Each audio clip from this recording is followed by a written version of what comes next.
மனிதன் சொல்லும் கதை. பட்டினி கண்ட கண்கள், பசியோட வளர்ந்த மனசு, ஆனா சிரிக்க வச்ச மனுஷன்.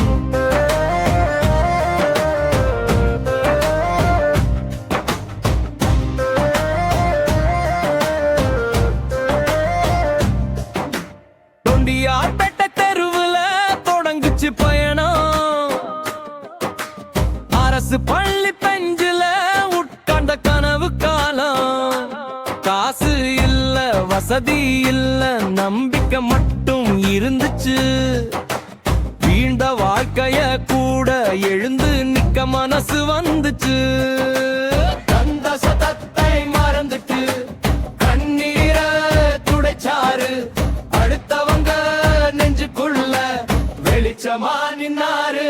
கடமைக்காக வாழ்ந்த மனிதன், கை கொடுத்த உயிர் சிரிக்கும். பணம் இல்லனாலும் போதும், பாசம் இருந்தா வாழ்வு நிறையும். வசந்தகுமார் எங்க ஊரு நம்பிக்கை, கடமை எங்க மக்கள் சக்தி.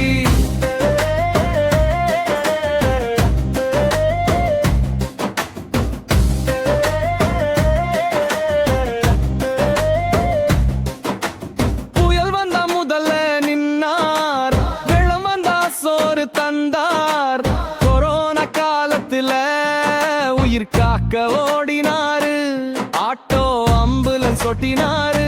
ஆக்சிஜன் இலவசமா தந்தாரு. எத்தனை உயிர் மீண்டு வந்துச்சு, எந்த கரங்கள் எஞ்சில நின்றுச்சு.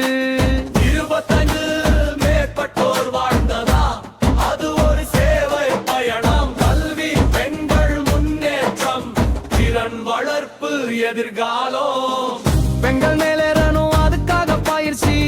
பசங்க படிக்கணும், அதுக்காக உதவி. வேலை இல்லைன்னா வேலை உருவாக்கணும். கஷ்டம் வந்தா கூட நின்னு தாங்கணும். கடமை நீனு சொல்லி கொடுத்த மனிதர் நெஞ்சில வாழ்றாரு. ஒரு ரத்த துளி ஒரு உயிரை காப்பாற்றும். ஒரு நல்ல செயல் ஒரு குடும்பம் வாழ வைக்கும். நீயும் நானும் சேர்ந்தா இந்த உலகம் மாறும். கடமையா நினைச்ச ஒவ்வொரு நாள்